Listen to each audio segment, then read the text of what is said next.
भाई आजकल आप लोगों ने भी एक चीज नोटिस की होगी कि दुनिया के जितने भी बड़े फुटबॉल क्लब्स हैं सब अचानक हिंदी गानों पर रील बनाने लगे हैं। और भाई कौन मैं बढ़िया नॉम कराए बढ़िया। और सिर्फ फुटबॉल क्लब्स ही नहीं, नेटफ्लिक्स, एप्पल, सैमसंग सब इंडिया को टारगेट करना चाहते हैं। आपका नाम हुआ तो पूछ भी नहीं किया, क्या नाम है आपका? जी ब्लैक डेविल। क्या? Black devil. Black devil? जी जी जी। तो असली नाम बताओ। ब्लैक डेविल हैं? देवी प्रसाद। लेकिन एक सवाल है, आखिर इंडिया में ऐसा है क्या? सिर्फ क्रिकेट? सिर्फ बॉलीवुड? नहीं, जवाब है पॉपुलेशन।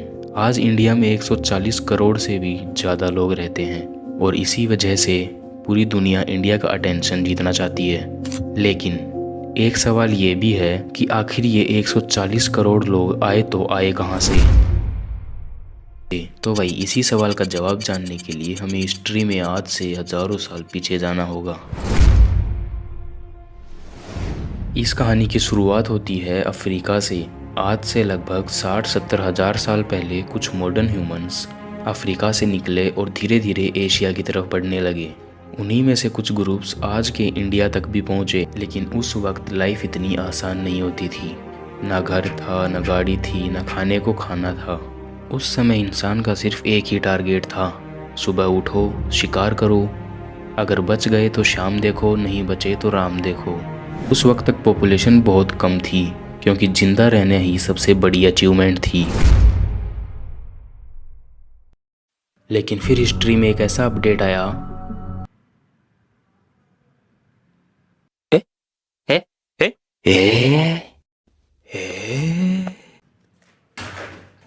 लेकिन फिर हिस्ट्री में एक ऐसा अपडेट आया जिसने सब कुछ बदल कर रख दिया, और वो था एग्रीकल्चर। इंसान को समझ आ गया कि रोज जंगल भागने में उनको घंटा कुछ फ़ायदा नहीं होने वाला।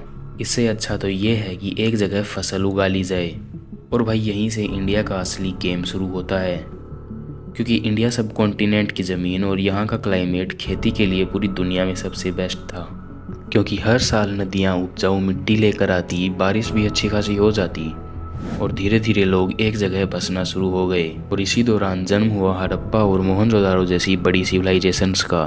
मतलब जिस समय दुनिया के अलग अलग हिस्सों में लोग एक दूसरे के औजार को देखकर शौक हो रहे थे, वहीं हमारे इंडिया के लोग बोल रहे थे और इसी एक चीज़ ने सब कुछ बदल कर रख दिया। क्योंकि जहाँ खाना स्टेबल हो वहाँ लोग स्टेबल होना जायज़ है, और जहाँ लोग स्टेबल होते हैं वहाँ पॉपुलेशन अपने आप बढ़ने लगती है। लेकिन यह तो बस शुरुआत थी, असली खेल अभी बाकी था। हड़प्पा और मोहनजोदाड़ो ने इंडिया को एक सॉलिड स्टार्ट तो दे दिया, लेकिन अगर आप सोच रहे हो कि वहीं से इंडिया 140 करोड़ की पॉपुलेशन तक पहुंचा, तो रुक जाओ, पिक्चर अभी शुरू ही हुई थी। क्योंकि अब हिस्ट्री में एंट्री होने वाली थी एक नदी की, और ये कोई नॉर्मल नदी नहीं थी। ये थी भारत की सबसे बड़ी नदी गंगा। क्योंकि भाई अगर गंगा ना होती तो शायद आज इंडिया की हिस्ट्री वैसी ना होती जैसी आप देख रहे हो। हर साल गंगा अपने साथ हिमालय से नई उपजाऊ मिट्टी लेकर आने लगी, जिसके कारण गंगा के आसपास की ज़मीन इतनी फर्टाइल हो गई कि यहाँ बार बार अच्छी फसल उगने लगी। अब लॉजिक सिंपल सा था, ज़्यादा फसल मतलब ज़्यादा अनाज, ज़्यादा अनाज मतलब ज़्यादा लोग, और ज़्यादा लोग मतलब ज़्यादा पॉपुलेशन। लेकिन यहाँ पर भी एक प्रॉब्लम थी, पूरी गंगा वैली जंगलों से भरी पड़ी थी। लेकिन जुल्मी इंसानों ने इसका भी सॉल्यूशन ढूंढ लिया। धीरे धीरे लोगों ने लोहे के हथियार जैसे कुल्हाड़ी, तीर, भाले जैसे और भी कई औजार बनाना शुरू कर दिया। जंगल कटने लगे, नए नए गांव बसने लगे और गांव शहरों में बदलने लगे। और यहीं से इंडिया ने पॉपुलेशन की रेस में एक्सीलेटर दबा दिया। लेकिन अभी भी इंडिया 140 करोड़ से बहुत दूर था, क्योंकि एक और चीज़ होना अभी बाकी थी। अब तक इंडिया के पास सब कुछ था, उपजाऊ ज़मीन थी, नदियाँ थी, खेती थी, बड़े शहर थे, लेकिन फिर भी पॉपुलेशन उतनी नहीं थी जितनी आज है। तो फिर ऐसा क्या हुआ जिससे इंडिया की पॉपुलेशन इतनी तेज़ी से बढ़ गई?